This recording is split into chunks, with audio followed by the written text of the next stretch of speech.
नमस्कार साथियों, आप सभी का क्रैक एग्जाम ऑनलाइन के यूट्यूब चैनल पर हार्दिक स्वागत है।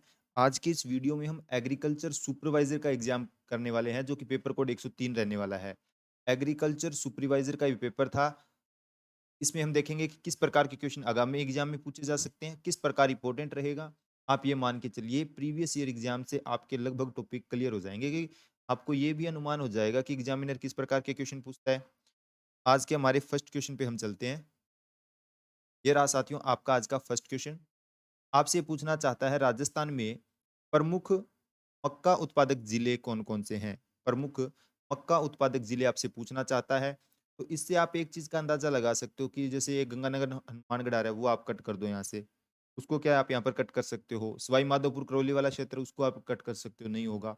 कोटा बारा वाला वैसे भी डिलीट होगा। तो आंसर क्या हो जाएगा? भीलवाड़ा, चित्तौड़गढ़ और उदयपुर इसके लिए बिल्कुल राइट रहेगा।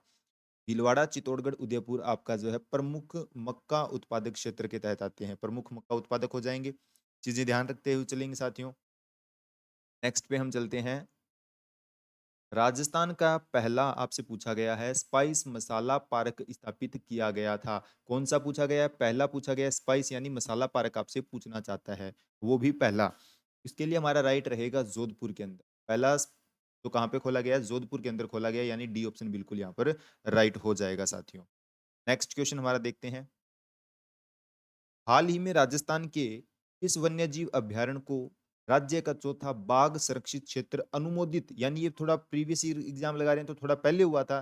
उसने क्या कहा है? अनुमोदित किया गया है, ये बोल दिया ना इसने। और अभी तो ये बन भी चुका है, फोर्थ बन चुका है ये। और इसने अनुमोदित के लिए कहा दिया, तो बात तो वही है, क्वेश्चन तो वो सेम ही रहेगा। अब आपसे पूछ लेगा कि चौथा कौन सा बना है।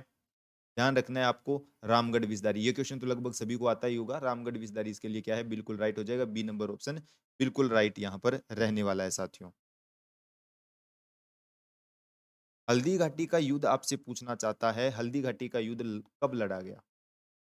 आप सभी को पता होगा 18 जून और 1576 को। कब लड़ा गया? 18 जून 1576 को हल्दी घाटी का युद्ध लड़ा गया, यानी ए नंबर ऑप्शन हमारा बिल्कुल यहाँ पर राइट हो जाएगा साथियों। नेक्स्ट पे हम चलते हैं।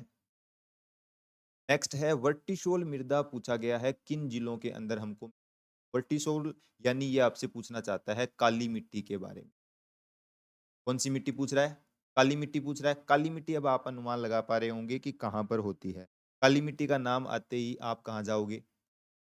हाड़ौती क्षेत्र के। हाड़ौती क्षेत्र का नाम ध्यान आता है काली मिट्टी का नाम लेते ही। तो ये देखिए झालावाड़, कोटा और बूंदी। झालावाड़, कोटा, बूंदी इसके लिए बिल्कुल, तो यानी डी नंबर ऑप्शन राइट हो जाएगा साथियों। नेक्स्ट क्वेश्चन पे हम चलते हैं।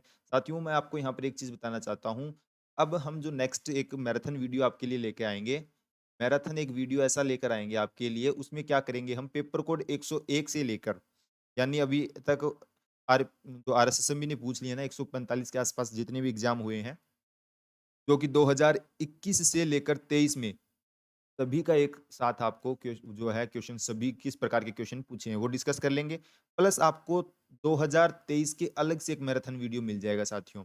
एग्जाम से पहले मैं आपको वही कहना चाहूंगा, एक बार फिर देखना, क्योंकि आपको ये पता चलेगा कि पैटर्न कैसे चेंज हुआ है, क्या चीजें नहीं पूछी जा रही है, क्या चीज आपको पढ़नी चाहिए, इस चीज से अनुमान हो जाता है। तो आप के लिए ये जल्द ही वीडियो हम लेकर आने वाले हैं। 2023 का मैराथन वीडियो लेके आएंगे जिसमें आरएसएसएम ने अगर जितने भी एग्जाम करवाए हैं वो उसमें प्यारा उसका हम कर लेंगे। ये हमारा क्वेश्चन हो गया है। नेक्स्ट देखते हैं। राजस्थानी भाषा दिवस आपसे पूछना चाहता है। कौन सा दिवस पूछ रहा है? राजस्थानी भाषा दिवस के बारे में आपसे जानकारी लेना चाहता है। इसके लिए जो राइट रहेगा हमारा, 21 फरवरी को हम राजस्थानी भाषा दिवस बनाते हैं। 21 फरवरी को हम राजस्थानी भाषा दिवस बनाते हैं। वैसे साथियों आपसे एक चीज और भी पूछी जा सकती है, राजस्थान स्थापना दिवस कब मनाया जाता है? ये आपको बताना है। कमेंट कर कर आप इस क्वेश्चन का आंसर देने का प्रयास करें, क्योंकि इसमें एक चीज़ अलग फैक्ट आता है, वो फिर मैं आपको वहीं पर बताऊँगा या फिर हम कल के वीडियो में इसको डिस्कस करेंगे। स्थापना दिवस को आपको सभी साथियों को कमेंट कर कर इसका जवाब देना है कि राजस्थान स्थापना दिवस कब होता है? कौन-सा बताना है? राजस्थान स्थापना दिवस कब होता है? ठीक है? ये आपको कमेंट कर कर बताना है। नेक्स्ट हमारा क्वेश्चन ये कहना चाहता है कि मल्लीनाथ पशु मेला तिलवाड़ा आयोजित किया जाता है। मल्लीनाथ पशु मेला लगता है तिलवाड़ा। तिलवाड़ा ये स्थान कहाँ पर आता है? ये स्थान साथियों बाड़मेर के अंदर आता है। कहाँ पर है? तिलवाड़ा बाड़मेर के अंदर स्थान लगता है। और एक आपको ध्यान आना चाहिए यहीं पर बात आई तो मैं आपको बता देता हूँ। तिलवाड़ा झील आती है साथियों एक। आप सभी ने पढ़ा भी होगा तिलवाड़ा झील के बारे में काफ़ी बार आता है एग्ज़ाम में। तो ये साथियों हनुमानगढ़ के अंदर है। ये कहाँ पर है? हनुमानगढ़ के अंदर है, घग्गर नदी के किनारे। घग्गर नदी के किनारे है तिलवाड़ा झील। ये भी आप सभी को साथियों को ध्यान रखनी है। ये ध्यान रखना आप। और तिलवाड़ा जो पशु मल्लिनाथ पशु मेला लगता है वो बाड़मेर के अंदर लगता है। कन्फ्यूजन हो जाता है कभी-कभी तो मैंने आपको ये फैक्ट यहीं पर बता दिया है। इसमें हमारा जो राइट रहेगा साथियों चैत्र माह के अंदर लगता है। चैत्र माह के अंदर हमारा क्या है? तिलवाड़ा पशु मेला लगता है जो कि बाड़मेर के अंदर लगता है साथियों। नेक्स्ट क्वेश्चन हम देखते हैं। कोसुंडी का शिलालेख जो है कहाँ पर है? कोसुंडी शिलालेख से कुछ प्रकार की जानकारी आपसे पूछी जा सकती है। कोसुंडी से एक जानकारी तो हमें ये देखने को मिलती है कि इससे हमें वासुदेव इसकी जानकारी मिलती है। और ये जो है ना संस्कृत का एक पॉइंट ये इंपॉर्टेंट बनता है यहाँ पर संस्कृत का प्राचीन शिलालेख है। संस्कृत का प्राचीनतम भागवत धर्म या वैष्णव धर्म की हम जानकारी देता है। किसकी देता है? भागवत वैष्णव धर्म आप बोल दो उसकी जानकारी हमको देता है। ये तो बात हो गई। लेकिन ये आता कहाँ पर है? ये आता है चित्तौड़गढ़ के अंदर। क्या हो जाएगा? चित्तौड़गढ़ के अंदर आता है यानी बी नंबर ऑप्शन बिल्कुल राइट हो जाएगा। बी नंबर इसके लिए राइट रहेगा साथ। अब हमने प्रयास किया कि आपको थोड़ी सी क्वेश्चन के अलावा थोड़ी सी अलग जानकारी आपको दी जाए। हमने थोड़ा-थोड़ा प्रयास किया है तो आपको ये चेंज कैसा लगे ये थोड़ा-सा आप कमेंट करके बता देना अभी ये ठीक है क्या? इसके बारे में थोड़ी-सी अलग जानकारी देने का प्रयास किया है। अभी आपको इसके रिगार्डिंग थोड़ा-सा एक्स्ट्रा फैक्ट मिल जाए ना, तो चीज़ें रिवाइज़ होती चली। तो वो आप बताना कि ये चेंज कुछ अच्छा है क्या? ठीक है? ये आप ज़रूर कमेंट करके बताएँगे। इसके बाद साथियों झालरापाटन झालावाड़ का सूर्य मंदिर है, निर्मित किया गया था। किसने बनवाया था ये? तो आप सभी को ध्यान आना चाहिए नागभट्ट द्वितीय द्वारा। नागभट्ट द्वितीय जो है वो क्या करता है झालरापाटन झालावाड़ के अंदर सूर्य मंदिर का निर्माण करवाता है। उसके बाद हम देखते हैं भड़ला सोलर पार्क कहाँ पर अवस्थित है। ये क्वेश्चन साथियों एग्जामिनर है ना बहुत बार पूछ चुका है। इंपॉर्टेंट आप मान के चलिए इंपॉर्टेंट है। भड़ला सोलर पार्क पूछा जाता है कहाँ पर आता है तो हम क्या टिक कर देंगे इसको जोधपुर के अंदर। भड़ला सोलर पार्क कहाँ पर आ गया आपका जोधपुर के अंदर आएगा साथियों। अब आपसे जनगणना के हिसाब से क्वेश्चन पूछा। मैं आपको बार-बार यही कहता हूँ, अगर आप एक अच्छा एग्ज़ाम दे रहे हो ना, तो वहाँ पर क्या होता है साथियों कि ये मानिए जनगणना से एक क्वेश्चन आपको डेफ़िनेट देखने को मिलता है जनगणना से, आपको देखने को क्वेश्चन मिलता है वन रिपोर्ट से। ये अगर आप एक अच्छे लेवल का एक अच्छा एग्जाम दे रहे हो ना, वहाँ से आपको डेफिनिट ऐसा कोई एग्जाम नहीं है जहाँ पर इनसे क्वेश्चन नहीं आए हैं। एक-एक तो मान के चलिए आप एक्स्ट्रा ज़्यादा भी आ सकते हैं। कुछ ऐसे टॉपिक हैं, एक आप 1857 की क्रांति है, वो ध्यान रखें साथियों, बार-बार पूछता है आपसे। उसके बाद प्रजामंडल आंदोलन से आपसे पूछता है। ये कुछ ऐसे टॉपिक हैं एग्जामिनर के छोटे टॉपिक हैं, कन्फ्यूजन है इनमें, कन्फ्यूजन पैदा कर देते हैं। लेकिन यहाँ से आप मान के चलिए अगर आपने ज़्यादा इतिहास नहीं पढ़ा है, कुछ छोटे लेवल के एग्ज़ाम की तैयारी कर रहे हो, तो ये चीज़ें ज़रूर कवर करने का प्रयास करें। इनमें क्या है फैक्ट है साथियों, जनगणना फैक्ट है, वन रिपोर्ट अपने आप में फैक्ट है। हाँ, ये थोड़ा-सा आपको कन्फ्यूज़न तो करेगा, लेकिन ये चीज़ें आप करो, आपके एग्ज़ाम में क्वेश्चन यहाँ से बार-बार पुट अप होते हैं साथियों। किसान आंदोलन देखो आप, ऐसा कोई एग्ज़ाम नहीं होगा जहाँ पर किसान आंदोलन के से क्वेश्चन नहीं पूछा होगा उसने। तो क्वेश्चन है जनगणना 2011 के अनुसार राजस्थान में सर्वाधिक अनुसूचित जनजाति की जनसंख्या वाला जिला कौन-सा है साथियों? जनगणना के अनुसार बताना है तो क्या हो जाएगा उदयपुर। उदयपुर इसके लिए बिल्कुल राइट हो जाएगा। ऑफिशियल आंसर की के आधार पर आपको ये आंसर बताए जा रहे हैं। फिर भी कहीं पर कुछ डाउट हो तो कमेंट कर कर ज़रूर बताएँ। कमाइचा, कमाइचा की बात आती है साथियों। कमाइचा क्या है? कमाइचा आप किस पे टिक करोगे? कमाइचा एक प्रकार का वाद्य यंत्र है।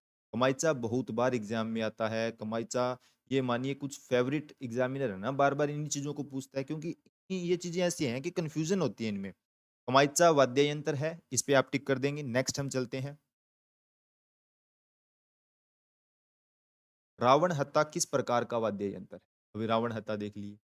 तो रावण हत्ता जो आता है ना साथियों, वो क्या होता है आपका तत्वाद्य यंत्र है। रावण हत्ता क्या है? तत्वाद्य यंत्र इसके लिए बिल्कुल राइट हो जाएगा। नेक्स्ट पे हम चलते हैं। श्रीलाल जोशी एक प्रमुख चित्रकार हैं। श्रीलाल जोशी हैं, वो किस प्रकार के चित्रकार हैं? ये बहुत बार पूछा जाता है। तो इसमें आप क्या करोगे? श्रीलाल जोशी जो है ना, फड़ चित्रण या फड़ के लिए जाने जाते हैं। ये ऑप्शन बिल्कुल राइट हो जाएगा, फड़ चित्रण के लिए। श्रीलाल जोशी फड़ चित्रण के लिए। ध्यान रखना फड़ के लिए पूछ लेंगे। ये कुछ बार आपको ना मैचिंग कराने के लिए भी पूछ लेता है। श्रीलाल जोशी फड़ के लिए आप को ध्यान रखते हुए चलेंगे। नेक्स्ट हमारा है निम्नलिखित में से किस शहर में सवाई जयसिंह सेकंड ने वेधशाला का निर्माण नहीं करवाया था? साथियों अगर आपने सीईटी का एग्जाम दिया है ना, सीईटी का एग्जाम, वहां पे ये क्वेश्चन फिर आया हुआ है, सेम के सेम ऑप्शन थे वहां पर। सीईटी 2023 में ये क्वेश्चन आपको वैसे के वैसे देखने को मिले थे। सीईटी के एग्जाम में था ये। तो वही मैं आपको कह रहा हूँ, बहुत से ऐसे क्वेश्चन होते हैं जो रिपीट हो जाते हैं, एग्जामिनर आपसे पूछ भी लेता है।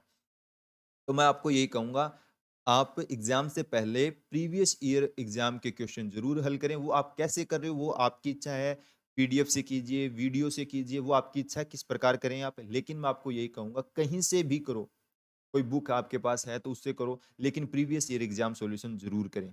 मैंने आपके लिए ये जैसे टाइप भी नहीं किए, कुछ पेपर की आपके लिए पेपर ही उठा रखे हैं डायरेक्ट, वो आप देखिए। ये डायरेक्ट सीटी में डायरेक्ट सेम ऑप्शन के साथ आया हुआ था। सवाई जयसिंह सेकंड ने वेधशाला का निर्माण नहीं करवाया था, तो इसके लिए आपको बताना है दिल्ली में भी थी, जयपुर में भी थी, उज्जैन के अंदर भी थी साथियों। दिल्ली, जयपुर और उज्जैन के अंदर तो थी, लेकिन कहां पर नहीं करवाता है फिर आपको पता ही चल गया, आगरा के अंदर नहीं। आगरा के अंदर नहीं करवाता है, डी ऑप्शन राइट हो जाएगा। और जयपुर वाली ना बड़ी है सबसे, बड़ी कौन सी है? जयपुर वाली है, ये ध्यान रखोगे आप। किस नरसंहार को राजस्थान का जलियांवाला बाग कहते हैं? ये क्वेश्चन भी एग्जामिनर बहुत बार पूछ चुका है। जलियांवाला बाग आप सभी को पता है, मानगढ़ बांसवाड़ा। मानगढ़ जो है ये आपसे पूछ लेता है, मानगढ़ की जगह पूछ लेता है कभी कभार, बांसवाड़ा ध्यान रखना। मानगढ़ बांसवाड़ा में जलियांवाला बाग हत्याकांड उसको कहा जाता है, जहां पर 1500 से प्लस भील शहीद हो गए थे। गुरु गोविंद गिरी जी का वो वहां पर सम्मेलन चल रहा था, उसके अंदर ये हुआ था साथियों। तो ये चीजें भी ध्यान रखनी है। बहुत अच्छा क्वेश्चन यहाँ पर बना है। नेक्स्ट पे हम चलते हैं। शीतकालीन वर्षा मावट होती है। शीतकालीन वर्षा के बारे में पूछना चाहता है मावट। मावट का आप क्या ध्यान रखोगे कि पश्चिमी विक्षोभों के द्वारा होती है। किस कारण होती है? पश्चिमी विक्षोभों के कारण मावट होती है साथियों। नेक्स्ट हमारा है स्वतंत्रता संग्राम सेनानी सागरमल गोपा। सागरमल गोपा कहाँ के निवासी थे? जैसलमेर। कहाँ के निवासी थे? जैसलमेर के। इन्होंने क्या लिखा था? जैसलमेर का गुंडा राज। जैसलमेर का गुंडा राज इन्होंने लिखा था, वो आपको ध्यान रखना है। भैंसरोडगढ़ से बिजोलिया के मध्य स्थित पठार क्या कहलाता है? ये क्वेश्चन है ना, अच्छा क्वेश्चन है, बहुत बार एग्जाम में आ चुका है साथियों। इसमें चलो ऑप्शन में नहीं दे रखा है, अगर ये बोमट और ऑप्शन में दे देता आपको तो क्या टिक करते आप? इससे आप अनुमान लगा पा रहे हो। लेकिन ये भैंसरोडगढ़ से बिजोलिया के मध्य स्थित पठार को पूछना चाहता है, बोमट और ऑप्शन में होता तो कंफ्यूजन पैदा करता ना। बोराट का पठार इसको कहा जाता है। भैंसरोडगढ़ से बिजोलिया तक क्या है? बोराट का पठार कहलाता है। बोमट भील, बोमट आंदोलन जो हुआ, आप क्या बोमट से वहां ध्यान रखोगे, जो ये वागड़ क्षेत्र वाला ध्यान रखोगे आप। डूंगरपुर बांसवाड़ा बोमट क्या ध्यान रखोगे? वागड़ क्षेत्र ध्यान रख लेना आप इसमें। ठीक है। ये कंफ्यूजन तब होती है ना जब ये साथ में आते हैं। उड़िया का पठार सबसे ऊंचा पठार है, ये आपको ध्यान रखना होगा। नेक्स्ट पे हम देखते हैं साथियों, पोथी खाना संग्रहालय कहाँ पर स्थित है? पोथी खाना संग्रहालय है जो कि कहाँ पर है हमें बताना है। राइट हो जाएगा जयपुर के अंदर। पोथी खाना कहाँ पर हो जाएगा? जयपुर के अंदर आपका पोथी खाना हो जाएगा। नेक्स्ट हम देखते हैं, पातारी फुलवाड़ी पुस्तक के रचयिता कौन है? अब मैं आपको क्या ही बताऊं, हम प्रीवियस ईयर एग्जाम का सॉल्यूशन कर रहे थे लगभग एक दो पेपर पहले, यानी पटवारी का एग्जाम किया था सॉल्यूशन। उसमें ये मैथ्स में दे रखा था, मैथ्स मिलान करना था। उसमें क्या करना था? बातारी फुलवाड़ी का क्या था, हमको मिलान करते हुए चलना था साथियों। तो ये क्या है? बातारी फुलवाड़ी विजयदान देथा की है। विजयदान देथा की बातारी फुलवाड़ी है। श्यामल दास की तो वीर विनोद ध्यान आनी चाहिए आपको। वीर विनोद, वीर विनोद, ये ध्यान आनी चाहिए आपको। कन्हैयालाल सेठिया की लीलटास ध्यान आनी चाहिए आपको। ये चीजें कुछ इस प्रकार है। वीर विनोद, श्यामलदास की विजयदान देथा की बातारी फुलवाड़ी। तो ये बार बार वही चीजें आपसे पूछ रहा है, बार बार वही चीजें एग्जामिनर आ रही है। ऐसा नहीं है, बहुत ऐसा है कि कुछ ऐसे क्वेश्चन होते हैं कि जो आपको पता ही नहीं है कहाँ से पड़े हुए हैं। वो तो ये मान के चलिए एग्जामिनर पूछेगा ही पूछेगा, लेकिन आप 80% तक मान के चल सकते हो ये क्वेश्चन रिपीट होते हैं। राजस्थान में उत्कात भूमि स्थलाकृति दिखाई देती है। उत्कात जो भूमि है स्थलाकृति दिखाई देती है हमको, वो आप सभी को पता है। जो हमारा सवाई माधोपुर, करौली वाला क्षेत्र है, धौलपुर है, वहाँ पर हमको देखने को मिलती है। सवाई माधोपुर, करौली और धौलपुर क्षेत्र में हमको ये देखने को मिलता है साथियों। नेक्स्ट हमारा है जाजम और आजम छपाई प्रसिद्ध। जाजम, आजम अ, अकोला चित्तौड़ की प्रसिद्ध, आपको याद आ रहा होगा। ये कहाँ की हो जाएगी? अकोला चित्तौड़ की। ऐसा ध्यान ये भी रखना, अगर आपको हो सकता है इन फ्यूचर आपको ये अकोला ऑप्शन दे दे, चित्तौड़ ऑप्शन में ना दे, तो आप अकोला चित्तौड़ ध्यान रख लेना। जाजम, आजम, अकोला चित्तौड़। नेक्स्ट हम देखते हैं साथियों, रामस्नेही संप्रदाय की प्रमुख पीठ गद्दी कहाँ पर स्थित? रामस्नेही संप्रदाय की प्रमुख पीठ गद्दी कहाँ पर स्थित है? इसका जवाब हमें देना है। राइट हो जाएगा शाहपुरा भीलवाड़ा के अंदर। शाहपुरा भीलवाड़ा के अंदर रामस्नेही संप्रदाय की प्रमुख पीठ हो जाएगी। नेक्स्ट हम देखते हैं, केंद्रीय भेड़ एवं ऊन अनुसंधान संस्थान स्थित। ये भी अब सीईटी के एग्जाम में आया हुआ था। तो बार बार ऐसे क्वेश्चन हैं जो आते हैं। अविक्का नगर, इसमें क्या है, ये इंडिया के सापेक्ष इसने पूछा तो राजस्थान दे दिया। अविक्का नगर, टोंक आप ध्यान रखना, अविक्का नगर टोंक के अंदर, टोंक भी ऑप्शन में आता है, अविक्का नगर भी ऑप्शन में आता है। तो वो चीजें आपको ध्यान रखते हुए चलना है, ये बिल्कुल ध्यान रखना है।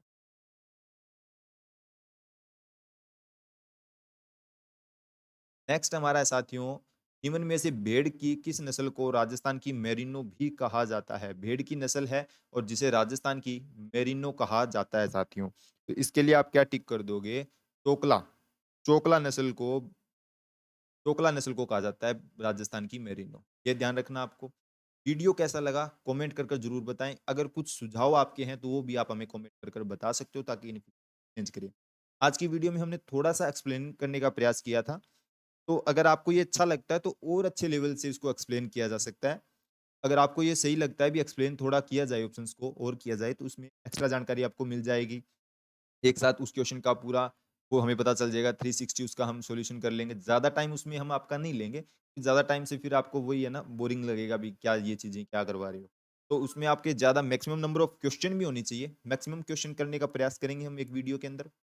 प्लस आपको ये बेनिफिट मिल रहा है कि हम प्रयास करें कि कुछ उसके एक्स्ट्रा रिगार्डिंग जानकारी ले लें, ताकि एग्जाम में हम और किस प्रकार के क्वेश्चन आ सकते हैं इन फ्यूचर, या उसके आसपास की कुछ चीजें पूछ लेता है वो, तो वो साथ के साथ डिस्कस हो जाएगी। आप कमेंट में ये बताएं, ताकि नेक्स्ट वीडियो में और अच्छे से इसको एक्सप्लेन किए। आप कमेंट करोगे तभी हमें पता चलेगा कि ये चीज आपको कैसी लगी है, फिर उसको और बेहतरीन करने का हम प्रयास। थैंक यू साथियों।